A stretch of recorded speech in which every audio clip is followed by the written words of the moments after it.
اسلام میں ایمان کے بعد جو سب سے اہم عمل جس کے بارے میں بار بار ترغیب دی گئی ہے وہ نماز ہے۔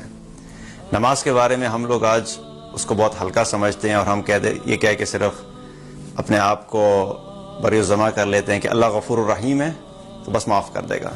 نماز کی کسی حال میں کوئی معافی نہیں ہے۔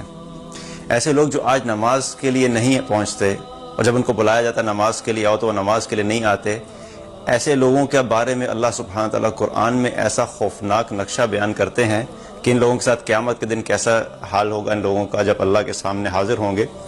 یوم یکشف عن ساق، اللہ تعالیٰ قرآن میں فرماتے ہیں یوم یکشف عن ساق، جس دن پنڈلی کھول دی جائے گی۔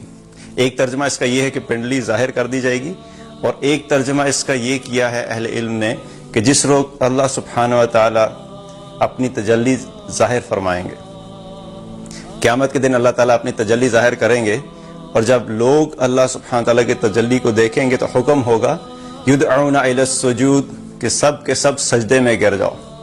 اب وہ تجلی ظاہر ہوگی اور حکم ہوگا کہ سجدے میں گر جاؤ۔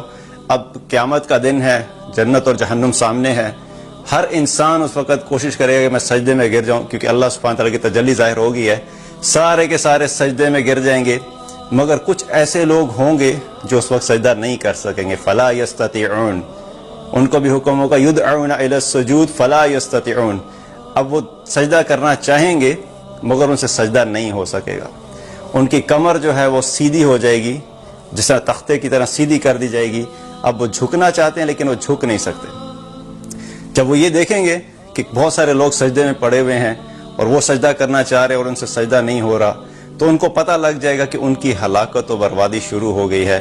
کوئی تو ایسی غلطی ہوئی ہے جس کی وجہ سے یہ لوگ تو آج سجدہ کر سک رہے ہیں لیکن ان سے سجدہ نہیں کیا جا رہا۔ خاشعۃ ابصارہم، اب ان کی آنکھیں رسوائی سے جھکی ہوئی ہوں گی، آنکھیں جھک جائیں گی شرمندگی سے۔ ترہقہم ذلہ، اور ذلت و رسوائی ان کو گھیر لے گی۔ کس وجہ سے؟ کیونکہ یہ سجدہ نہیں کر پا رہے۔ اب ایسا کیا عمل ہوا بھائی، کیوں سجدہ نہیں ہو رہا؟ جھکو، تم بھی سجدہ کرو، سجدہ نہیں کر پا رہے۔ قد كانوا يدعون الى السجود وهم سالمون، یہ وہ لوگ ہیں جن کو دنیا میں جب یہ صحیح سلامت تھے اور سجدے کے لیے بلایا جاتا تھا یہ سجدے کے لیے نہیں آیا کرتے تھے۔ نماز کی صدا لگتی تھی، حی علی الصلاۃ حی علی الفلاح کی آواز آتی تھی، مگر یہ اس وقت سجدے کے لیے نہیں آیا کرتے تھے۔ ان لوگوں کے لیے اپنا بزنس زیادہ امپورٹنٹ تھا، ان لوگوں کے لیے اپنی میٹنگ زیادہ امپورٹنٹ تھی، ان لوگوں کے لیے اپنے دوست یار زیادہ امپورٹنٹ تھے، ان لوگوں کے لیے اہل و عیال، یہ سب چیزیں زیادہ اہمیت رکھتی تھیں۔ جب اللہ سبحانہ و تعالیٰ ان کو بلایا کرتا تھا کہ تم نماز کے لیے آؤ، یہ اس وقت نہیں آتے تھے۔ اور آج یہ جھکنا چاہ رہے ہیں، آج یہ سجدہ کرنا چاہ رہے ہیں، تو اللہ تعالیٰ نے ان کے اندر سے سجدہ کرنے کی استطاعت کو نکال لیا ہے۔ فلا یستطیعون، آج یہ سجدہ نہیں کر سکتے۔ ایسی خوفناک حالت ہے، اگر انسان اس چیز کو بیٹھ کے سوچے کہ وہ کیسا خوفناک حال ہوگا کہ جو لوگ سجدہ نہیں کر پائیں گے۔ اللہ سبحانہ تعالیٰ ہم سب کو ان لوگوں میں شامل کرے جو لوگ جب یہ صدا آئے اس وقت اور ہم لوگ فوراً سجدے میں گر جائیں، کیونکہ نماز کی کسی حال میں معافی نہیں ہے۔